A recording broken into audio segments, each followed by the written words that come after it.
तो क्वेश्चन क्या था?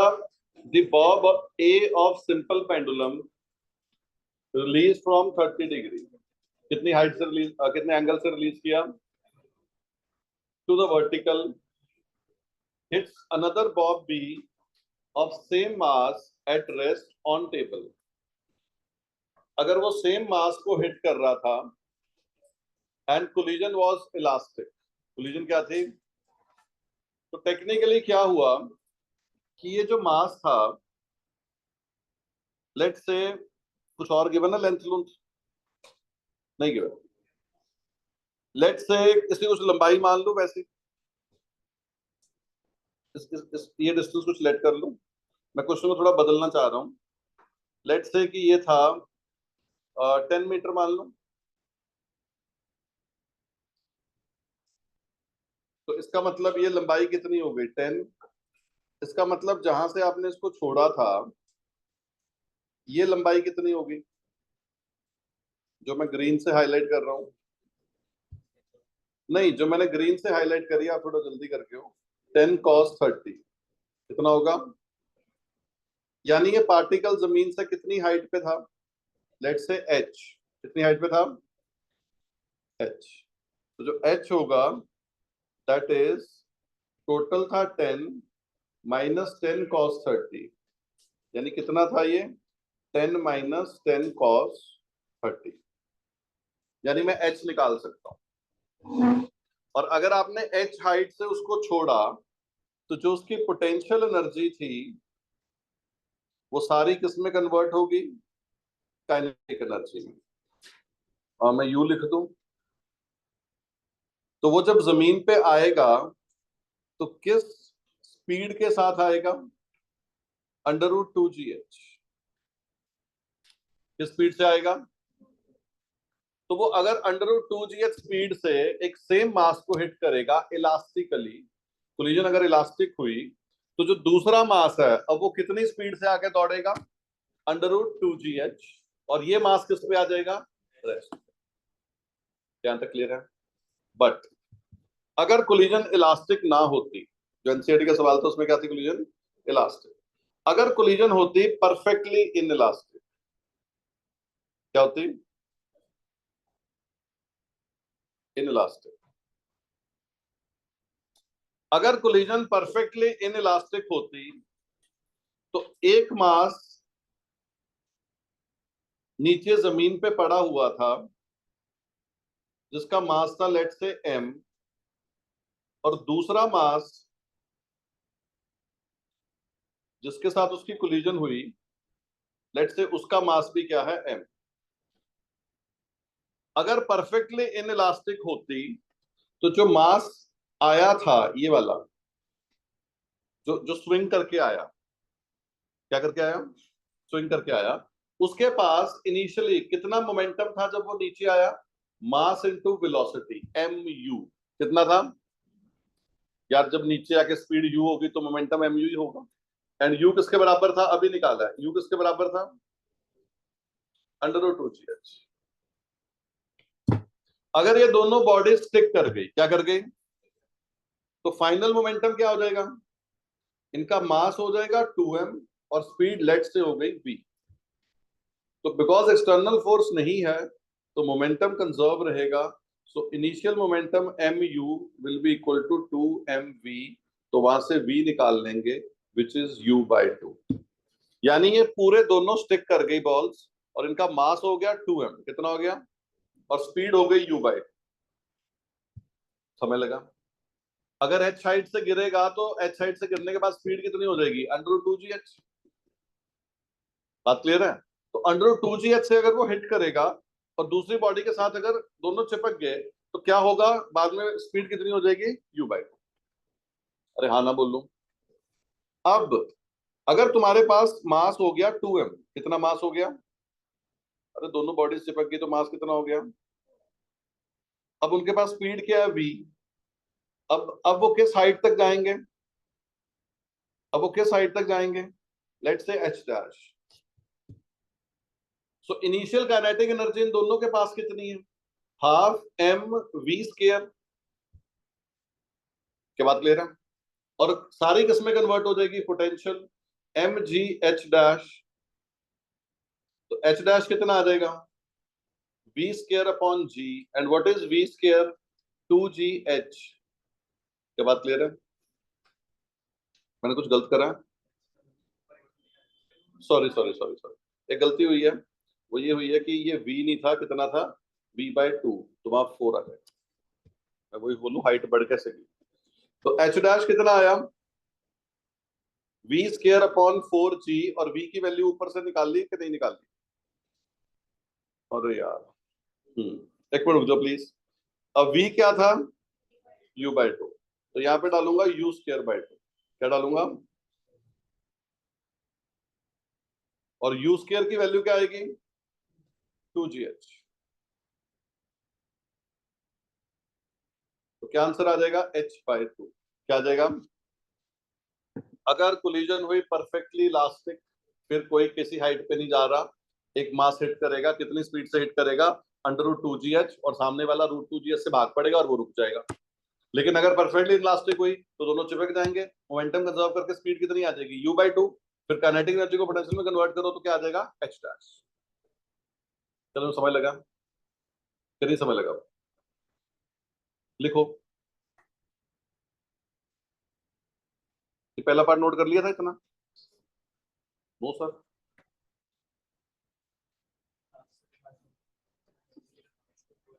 सॉरी, एक और गलती छोटी सी, यहाँ पे मास 2m आना चाहिए था, ये कहना चाह रहे थे पहले, मैं यू की गलती ढूंढ रहा था। एक और गड़बड़ है, तो कितना आएगा आंसर, बाय 8, तो कितना आ जाएगा, h/4।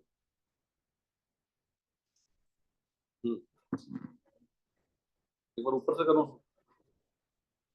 पहले नोट कर लो यार। तो मैं दोनों,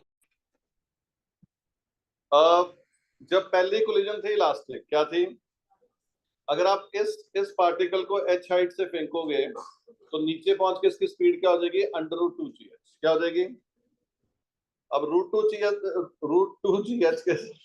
√2gh के साथ अगर इलास्टिकली सेम मास के साथ कोलाइड करेगा, तो क्योंकि दूसरा मास रेस्ट पे था, खुद रेस्ट पे आ जाएगा, और वो मास √2gh से स्ट्रेट लाइन मोशन करेगा, क्योंकि वो पार्टिकल कहीं बंधा हुआ नहीं था।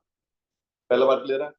दूसरे में क्या होगा, ऊपर से h हाइट से गिरा, तो कोलिजन से पहले स्पीड थी u विच इज √2gh, तो इनिशियल मोमेंटम आ गया mu, अगर दोनों बॉडी स्टिक कर गई तो फाइनल मोमेंटम क्या आ जाएगा, 2mv, वहां से v आ जाएगा। अब जो 2m है उसकी काइनेटिक एनर्जी क्या हो जाएगी, हाफ 2m v², वो किसमें कन्वर्ट कर दोगे, potential energy, that is 2mgh dash, तो वहां से आ जाएगी, वो दोनों कॉम्बिनेशन कितनी हाइट राइज करेगा। क्या सबको क्लियर हुआ फाइनली, चलो।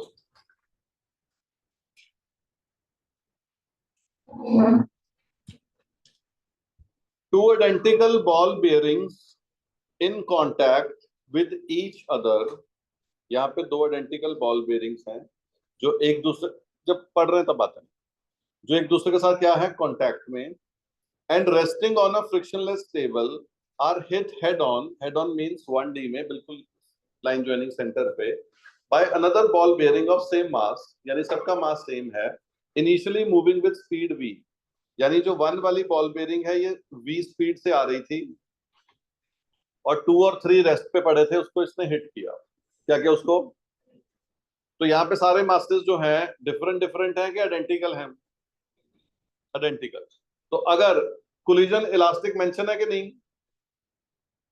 कोलिजन कौन सी है, इलास्टिक, तो इलास्टिक कोलिजन में अगर आइडेंटिकल मासेस की कोलिजन हो तो क्या वेलोसिटीज एक्सचेंज होंगी, तो अगर 1 वाली v स्पीड से आई, 2 और 3 रेस्ट पे थी, तो फाइनली क्या होगा, केस 1 होगा, केस 2 होगा कि केस 3 होगा, ताली मत करें, सारे जाने सोचे,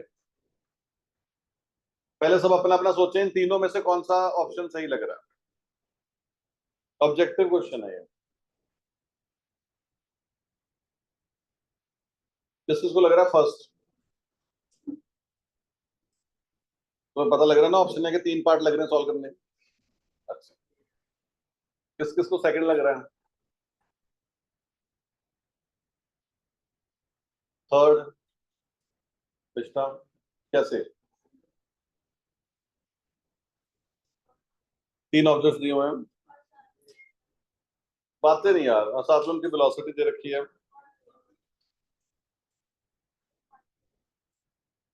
मास से सेम है। ठीक है, फिर आगे 1 2 3 लिखा हुआ है, नेक्स्ट। तो थ्री क्यों, बताओ, मैं पूछना चाह रहा हूँ थ्री क्यों, मतलब अच्छा लगा, इंट्यूशन पे खेल रहे थे, थ्री लगा। फर्स्ट वाला कौन है, बाकी किस तरफ है? क्वेश्चन ही समझ लग रहा है। एंजल क्या लग रहा है? बेटा दिमाग लाना होता है, ऐसे थोड़ी है कि मतलब क्यों मतलब सोचो तो है ना, ये थोड़ी ना कि काव्या, किरण, सरांश, तान्या, क्यों? नहीं, उसको बोला मैंने। हाँ बोलो, हरतजेश्वर बताओ सेकंड क्यों?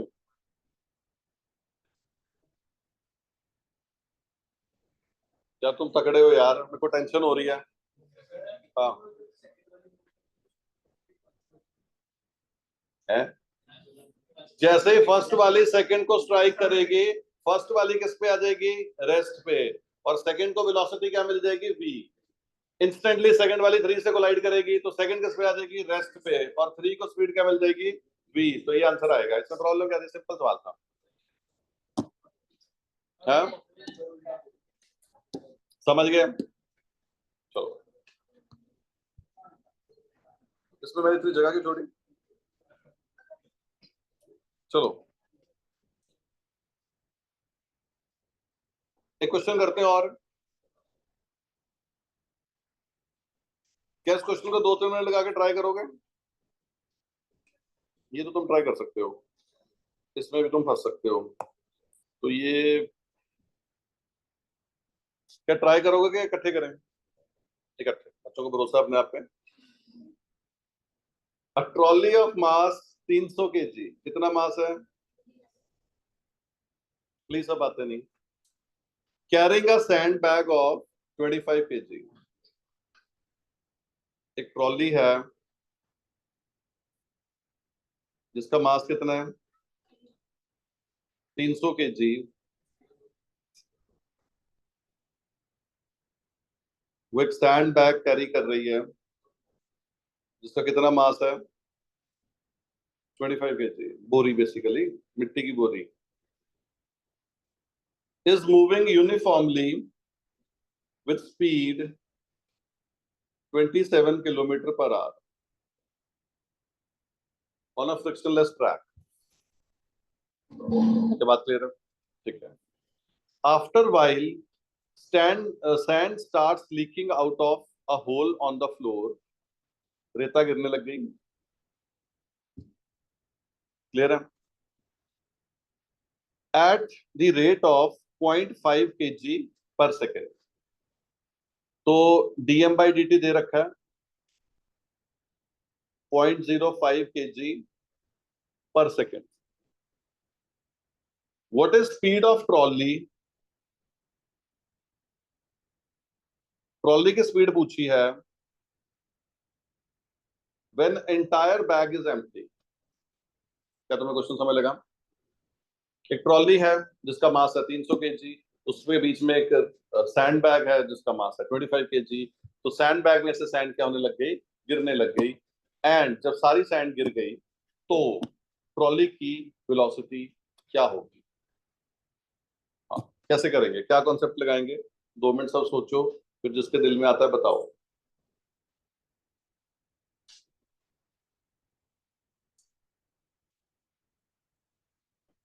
किसी के दिल में जो आया वो शेयर करे प्लीज। कैसे निकालेंगे, क्या अप्रोच रखेंगे, क्या कॉन्सेप्ट लगाएंगे?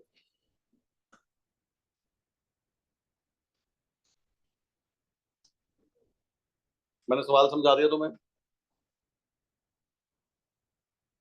हाँ, इक्वेशन किसकी लगाएंगे? यहाँ दोनों के मास्टर सेम है, 300 = 25। सुबह सुबह न्यूज में आया कि अगर कहीं आपको 300 दिखा, अब उसको 25 मान लेना।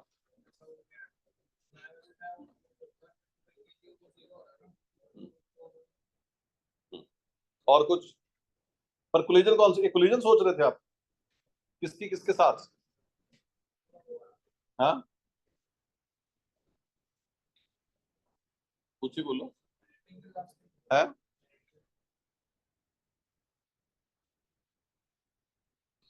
काइनेटिक एनर्जी कंजर्व तो नहीं होगी, मोमेंटम होगा।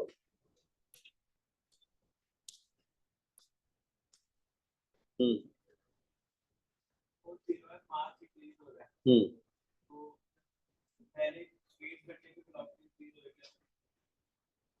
इंटीग्रेशन से नहीं, सिंपल सी बात है। वाई एक्सिस में फोर्स लग रही है कि नहीं लग रही? एक्सटर्नल फोर्स क्यों नहीं लग रही यार? नॉर्मल डायरेक्शन लगेगा, जमीन था। क्या बात क्लियर है? सैंड गिरेगी तो उस पर भी लगेगा। क्या वाई एक्सिस में एक्सटर्नल फोर्स है? ट्रॉली पे भी लग रही है, सब पे लगेगी। वाई एक्सिस में एक्सटर्नल फोर्स है, बट एक्स एक्सिस में कोई एक्सटर्नल फोर्स है। So as external force in x-axis is zero, therefore momentum in x-axis is conserved. भाई साहब, y एक्सिस में एक्सटर्नल फोर्स लग रही है, लेकिन x एक्सिस में कोई एक्सटर्नल फोर्स नहीं लग रही। क्या बात क्लियर है? इसलिए x एक्सिस में मोमेंटम क्या होगा? कंजर्व। तो x एक्सिस में इनिशियल मोमेंटम क्या था? Initial momentum in x axis will be equal to final momentum in x axis. तो इनिशियल मोमेंटम कितना था? 325 इंटू 27, एंड फाइनल मोमेंटम क्या हो जाएगा? 300 इंटू वी। तो वी कितना आ जाएगा? 325 अपॉन 300 इंटू 27। क्या आ रहा है फाइनली सॉल्व करके? पहले 25 से कट रहा है, 13 अपॉन 12, फिर 3 से कट रहा है, 9 अपॉन 4। तो क्या वेलोसिटी निकल के आई? 13 इंटू 9 कितना होता है? 117 है। क्या गड़बड़ हुई है?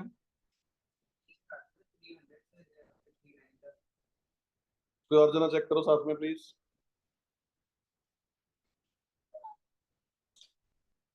जरूरत है करना? क्या जरूरत है? वो आंसर भी किलोमीटर पर आवर में आ जाएगा। अच्छा, उससे जल्दी आ रहा है? एक सेकेंड। अगर मैं 25 से काटूं, 25 डिवाइड बाय 300 डिवाइड बाय 25 कितना होता है? 12। गल तो वही है, हम जितना काटता है यार। मैं अपनी गलती ढूंढ रहा हूँ। है, ठीक तो है। 117/4 कितना आ रहा है? 29 point kilometre per our.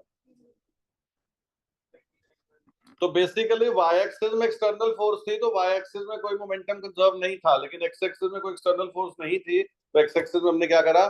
External momentum conserve. तो हमें क्या मिल जाएगी? Final velocity. कॉम्पी में आप इस पे काफी ऐसे क्वेश्चन देखोगे, फिर आपको आदत पड़ जाती है। एनसीईआरटी एज यूजुअल कमाल की किताब है। एक बॉडी है जिसका मास है 0.5 kg। पहले क्वेश्चन समझ लो, फिर ट्राई करना। उसकी वेलोसिटी कितनी है?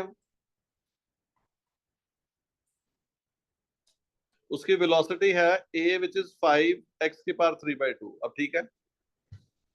अरे तो ये भी घूम गए, एक्सेलरेशन है कि कांस्टेंट है क्या? ये यूनिट कैसे लिखी हुई है? समझिए कुछ नहीं है यार। a is 5, खत्म। What is work done by net force during its displacement from 0 to 2? x is equal to 0 से x इज इक्वल टू 2 तक आप लेके गए, work done by external force निकालना है। बहुत ही सिंपल क्वेश्चन, आप आराम से कर सकते हो। करो। F.ds का इंटीग्रेशन ही तो करना है यार। करो जल्दी, ट्राई करो। पहला मेथड प्लीज ध्यान से देखें। आपको सब इतना पता है कि वर्क डन क्या होगा? F.dx का इंटीग्रेशन होगा। क्या बात ले रहे हैं? ठीक है। आप एक बार ना यहां देखने की आदत डाला करो कि लिमिट्स जो दे रखी हैं वो टाइम की दे रखी हैं कि एक्स की दे रखी है? एक्स की। किसकी दे रखी है? एक्स की। तो टेक्निकली ऐसे केसेस में सारा फंक्शन अब आपका एक्स में जाएगा। किसमें जाना चाहिए? जब लिमिट्स एक्स की हैं तो आपने सबको किसमें लेके जाना है? एक्स, और साथ में पड़ा होना चाहिए dx। मेरी बात समझ रहे हो? अगर लिमिट्स एक्स की हैं तो आप सब कुछ किसमें लेके जाओगे? एक्स, और साथ में क्या रखोगे? dx। नहीं नहीं तो वो कोई फायदा नहीं है, बिकॉज विद रिस्पेक्ट टू अब एक्स की इंटीग्रेशन होगी। अगर लिमिट्स बाई चांस टाइम की होती तो हम सबको किसमें ले जाने की कोशिश करते? टाइम, और साथ में पड़ा होता dt। अप्रोच समझ गए क्या करना चाहिए आपको? तो फोर्स होती है मास इनटू एक्सेलरेशन। क्या होती है? तो एक्सेलरेशन अंदर रहेगी अभी इंटीग्रेशन के। What is acceleration? यहाँ पे वेलोसिटी दे रखी है इन टर्म्स ऑफ एक्स। किसके टर्म्स में दे रखी है? और लिमिट्स भी एक्स की डालनी है। तो एक्सेलरेशन को क्या डालने हैं? dv बाई dt डालूं कि v dv बाई dx डालूं? कॉमन सेंस से बताओ। v dv by dx। तो ये नहीं डालेंगे हम, हाँ एक्सेलरेशन को क्या लिखेंगे? v dv by dx। क्या बात क्लियर है? dx और ds कट जाएगा। अब मैं अगर वेलोसिटी की वैल्यू रख दूं तो वो x की टर्म में मुझे मालूम है। Velocity in terms of x क्या है बोलो? 5 इंटू क्या है? 5 इंटू एक्स की पावर 3/2। लेकिन साथ में dv पड़ा हुआ है। क्या पड़ा हुआ है? मुझे उसको भी तो एक्स की टर्म में ले जाना पड़ेगा। तो v मेरे को मालूम है, तो मैं dv बाई dx निकालता हूं, इसको डिफरेंशिएट करता हूं, क्या आएगा? 15/2 एक्स की पावर हाफ। तो यहां से बताओ dv कितना आएगा? 15/2 एक्स की पावर हाफ इंटू dx। तुम्हारे पास v in terms of x था तो तुम उसको डिफरेंशिएट कर लो, तुम्हें dv बाई dx मिल जाएगा। तो dv तुम्हें किसकी टर्म में मिल जाएगा? dx की टर्म में। तो क्या आएगा? इधर देखो, इधर देखो प्लीज। सो वर्क डन क्या आ जाएगा? 5m इंटू 15/2 कितना हो जाएगा? 75m/2। और dv की वैल्यू, और ये दोनों मल्टीप्लाई कर दो। dv की वैल्यू डाल रहा हूं ना मैं फिलहाल, तो dv की वैल्यू में डालूंगा 15/2 एक्स की पावर हाफ। तो एक्स की पावर 3/2 इंटू एक्स की पावर हाफ क्या हो जाएगा? एक्स स्क्वायर, साथ में आ जाएगा dx। अब इसके लिमिट्स डाल दो 0 से 2। तो क्या आ जाएगा? 75m। m कितना था? 0.5 यानी हाफ। तो बाई 4 हो जाएगा। एक्स स्क्वायर का इंटीग्रेशन हो जाएगा x³ बाई 3। इसमें लिमिट्स डालो, 75 को 3 से काटो तो 25। तो क्या आ जाएगा? 25/4 इंटू 8 माइनस 0 सॉल्व करके आएगा 50 जूल। तुम्हें समय लग गया? हमने फोर्स को लिखा मास इनटू एक्सेलरेशन, एक्सेलरेशन को लिखा v dv बाई dx। सब कुछ सही चल रहा था। v की वैल्यू भी इन टर्म्स ऑफ x डाल दी थी, बट यार आपको dv की भी डालनी पड़ेगी, बिकॉज dv बाई dx निकाल लो, वहां से dv की वैल्यू भी इन टर्म्स ऑफ dx लेके जाओ, देन इंटीग्रेट करो। तुम इसको तो देखते ही नहीं हो ना, x की बात 3/2 को इंटीग्रेट कर देते हो कि बड़ा कोई देख रहा है यार। तुम dv के रिस्पेक्ट में तुम x थोड़ी इंटीग्रेट कर सकते हो, तुम्हें उसको भी dx में लेके जाना पड़ेगा। ये मेथड नंबर इसका 1 था आपका। अच्छा ठीक है, वो चल गया एक्चुअली। तूने क्या करा चलो सारांश का मैं बताता हूँ। बच्चे ने v में इंटीग्रेट कर दिया। क्या कर दिया? क्योंकि dv था तो v में इंटीग्रेट कर दिया v²/2, और फिर v की value in terms of x डाल दी क्योंकि वो गिवन थी। ठीक है, गलती नहीं होगा, सही है। लिमिट्स ही डाली आपने बस, तो x के टर्म में डाल दी। ठीक है, चल जाएगा। तो मैं समझ लगा ये जो मैं बता रहा हूँ, ये अप्रोच होती है, ऐसे बच्चे को सोचना होता है टेक्निकल कि भाई ये x के टर्म में आ गया, साथ में dv है। नहीं, dv की वैल्यू भी dx के टर्म में लेके जाओ। क्या तुम्हें क्लियर हुआ? दूसरा मेथड इधर देखें जो गुरनूर ने किया। आपसे पूछा था वर्क डन, क्या पूछा था?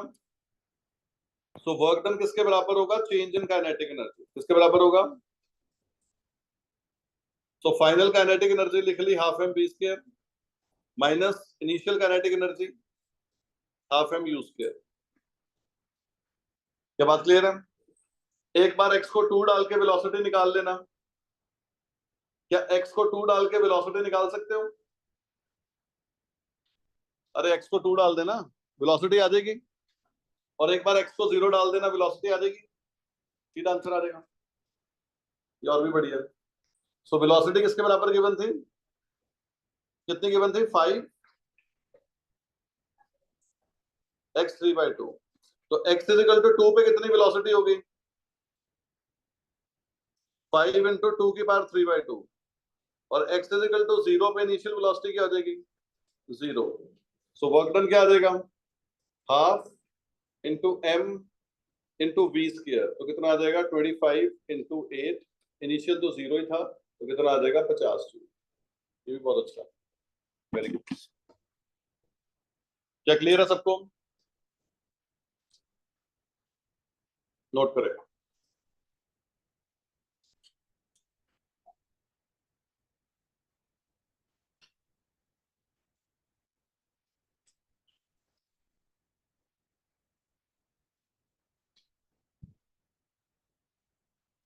Recording in progress.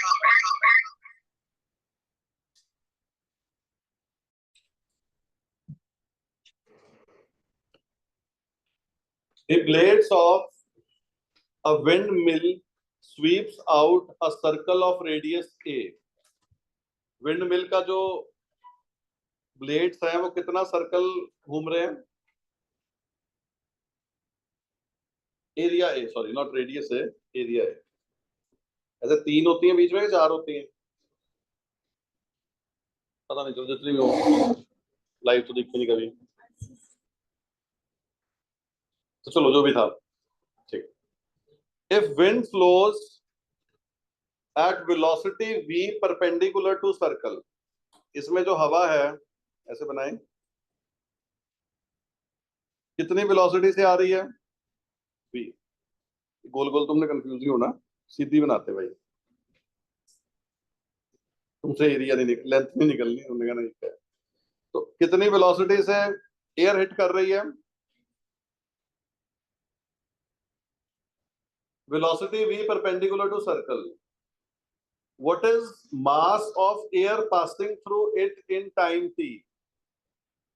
क्या पूछा? इसमें से कितना मास एयर का पास कर जाएगा इन time t? Density of air को रो मान रहा हूं मैं। डेंसिटी ऑफ एयर को क्या मान रहे हैं? रो। क्वेश्चन दोबारा।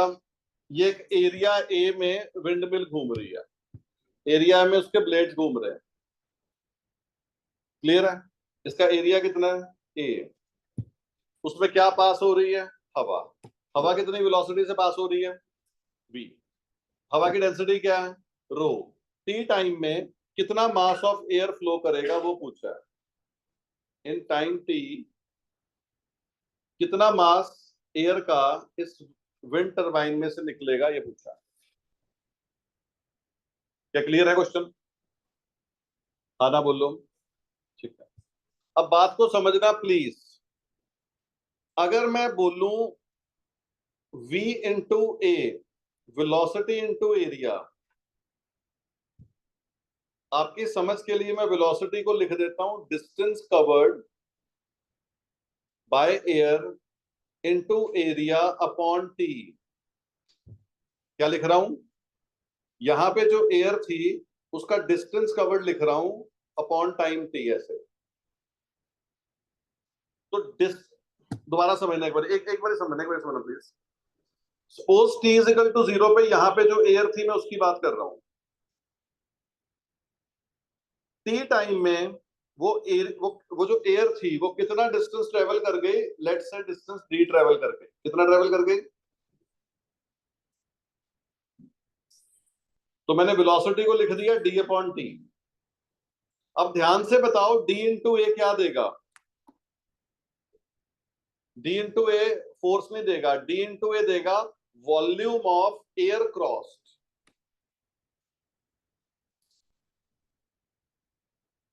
मान लेते हैं इस चैप्टर में यही कर रहे हैं, कह रहे हो तो ठीक है, ये भी मान लिया। क्रॉस कर ही रहा होगा, length into area is volume. दोबारा यार, ये देखो, जो एयर यहां पे थी जस्ट क्रॉस करी थी, क्या करी थी, जो हवा जस्ट ऐसे क्रॉस करके बाहर आई थी कि भाई ये क्या था, टरबाइन आ गई रास्ते में, तो वो वाली एयर की बात हो रही है। वो टी टाइम में कुछ डिस्टेंस ट्रेवल कर गई, क्या कर गई, वो एयर के मॉलिक्यूल लेट से यहाँ पे आ गए।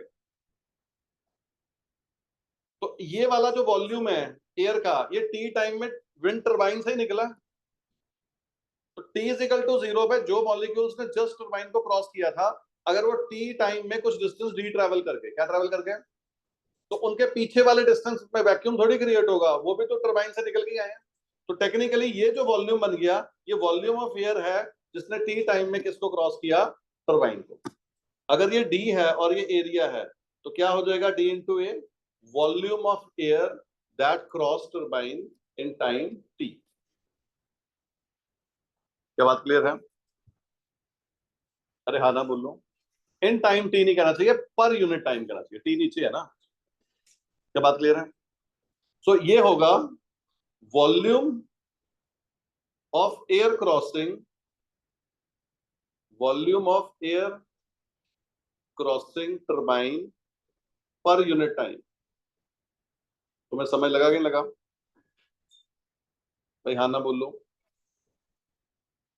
अगर मैं वेलोसिटी को डी से मल्टीप्लाई, वेलोसिटी को एरिया से मल्टीप्लाई कर दूं, what is velocity, distance covered upon time. तो डिस्टेंस कवर्ड इनटू एरिया क्या होगा, वॉल्यूम। किसका वॉल्यूम होगा, जो भाई साहब जस्ट टरबाइन से निकले थे वो कहीं तो पहुंचे होंगे, तो उनके पीछे जितनी एयर है, उसी एयर ने उस टाइम में किसको क्रॉस किया, टरबाइन को। तो what is V into A, that is volume of air crossing turbine in time T upon T। तो कितना वॉल्यूम क्रॉस किया, वॉल्यूम ऑफ एयर क्रॉस क्या होगा, अरे क्रॉस मल्टीप्लाई कर दूं, VAT कितना होगा। ये समझ लगा कि नहीं लगा, ये पल्ले पड़ा, मेरे को लग नहीं ना तुम्हारे पल्ले पड़ा, इंजन नहीं समझ लगा। ये अब ये मत करना कि ये नहीं समझ लगा मैं बोल दूं, ऐसी चीजें आनी चाहिए बोर्ड्स में, अगले चैप्टर में फिर यूज होना है। तुम्हारे जैसे बच्चे होते हैं इग्नोर कर देते, कोई नहीं समझ लगा, बाकी भी तो ब्लैक ही बैठे हैं, बट एक्चुअली में आगे काम आना है। थोड़ा सा दिमाग अप्लाई करो, एक लास्ट बार कोशिश शुरू करूं, 80% ब्लैंक हो तुम लोग, मेरे को इतना तो पता लग जाता है। एक बार लास्ट ट्राई करूं, तो ये नहीं होता है आगे काम नहीं आता, बस खुद खड्डे तुम लोग खोदते हो अपनी जिंदगी में इग्नोर करके। नहीं समझ लगा मुझसे पूछो, अब दिमाग लगाओ और सुनो। टरबाइन का एरिया ये है, क्या है एरिया, उसमें से एयर क्रॉस कर रही है, क्या कर रही है, कितनी वेलोसिटी से क्रॉस कर रही है, v। एरिया इंटू वेलोसिटी क्या देगा, सुनो, यहां पे जो एयर थी वो टी टाइम में यहां पे पहुंच गई, क्या बात क्लियर है। तो ये इतनी एयर जिसके पीछे अब, वो टी टाइम में किसको क्रॉस करके आई है, टरबाइन को। तो मैं इस डिस्टेंस को मैंने डी लिख दिया। तो जब मैंने लिखा एरिया इंटू वेलोसिटी, वेलोसिटी को लिख दिया डिस्टेंस कवर्ड अपॉन टाइम। तो जो एयर ने डिस्टेंस कवर टाइम किया, ये जो डिस्टेंस कवर कर रही है, ये टेक्निकली क्या बन रहा है, ये सारा ये वही तो वॉल्यूम है जो टरबाइन को क्रॉस कर रहा है। बात नहीं समझे? तो what is D into A, that is volume of air जो टरबाइन को क्या कर रही है, क्रॉस। भाई जितनी आगे जाएगी उतनी पीछे से और एयर आई जाएगी ना। तुम डायमेंशनली देख लो अगर तुम नहीं भी समझते। तो area into velocity is volume upon time, हमेशा रेट ऑफ फ्लो होगा, लिक्विड्स में भी काम आएगा, काइनेटिक थ्रू गैस में भी काम आएगा, लिक्विड्स में भी काम आ रहा है। So what is A into B, याद ही कर लो what is A into B, जैसे कोई रास्ते में रोके पूछे what is A into B, क्या जवाब दोगे अंजल? वॉल्यूम नहीं, वॉल्यूम पर यूनिट टाइम। क्या होगा, मतलब अगर आपके सामने लिक्विड है, उसका क्रॉस सेक्शनल एरिया ए है और वो स्पीड यूज के साथ जा रहा है, तो ए इंटू यू क्या देगा, volume of liquid flowing per unit time. हवा आ रही है तो ए इंटू यू क्या होगा, volume of air flowing per unit time. क्या बात क्लियर है? सो ए इंटू यू मेरा होगा वॉल्यूम पर यूनिट टाइम, ठीक है। तो वॉल्यूम कितना क्रॉस हो जाएगा, टाइम से क्रॉस मल्टीप्लाई कर दिया। तो कितना मास क्रॉस कर रहा है, क्या वॉल्यूम को डेंसिटी से मल्टीप्लाई कर दूं? अरे हाँ ना बोल लो। तो mass is volume into density. तो कितना मास ऑफ एयर क्रॉस कर रहा है टी टाइम में? V A rho into T. क्या बात क्लियर है? बी पार्ट उसने कहा काइनेटिक एनर्जी ऑफ एयर। तो काइनेटिक एनर्जी क्या होगी? Half M V square. तो क्या आ जाएगा? Half V A rho T into V square. तो क्या आ जाएगी? Half A rho T V cube. क्या समझ लगा? अरे एम की वैल्यू डाल दी। वी यहाँ पे वॉल्यूम नहीं है, स्पीड है, वेलोसिटी है। समझ की बात? अच्छा, last, assume that windmill converts 25% of wind energy into electrical energy. What is electrical power? तो इलेक्ट्रिकल पावर क्या होगा? जो काइनेटिक एनर्जी है वही तो वर्क डन होगी। सो पावर क्या होगा? That is work done upon time, that is kinetic energy upon time. Technically तो डिफरेंशिएट करना चाहिए था, पर कोई बात नहीं। Half A row B Q. इतनी पावर है किसमें है? इतनी पावर विंड में। किसमें है? लेकिन उसकी जो एफिशिएंसी है वो कितनी है? 25%। कितनी है? तो कितनी कन्वर्ट कर रही होगी एनर्जी? पावर कन्वर्टेड कितना होगा? सेम होगा कि इसका 25%? इसका 25%। तो इसका 25% इतनी पावर आपको जनरेट टरबाइन करके देगी। इस क्वेश्चन में जो बहुत जरूरी चीज थी वो ये थी कि हमें आज ही याद रखना है what is area into velocity, air का या फ्लोइंग लिक्विड का। That is volume per unit time जो फ्लो कर रहा है। तो वॉल्यूम पर यूनिट टाइम था तो हमने वॉल्यूम निकाल दिया, रो से मल्टीप्लाई कर दिया, मास आ गया। हाफ एम वी स्क्वायर से काइनेटिक एनर्जी आ गई, उसको डिफरेंशिएट किया, पावर आ गई। बट कन्वर्ट कितना कर रही थी? 25%। तो वो आउटपुट पावर आ गई। बहुत ही प्यारा क्वेश्चन था। चैप्टर खत्म है, मंडे स्टार्ट करेंगे।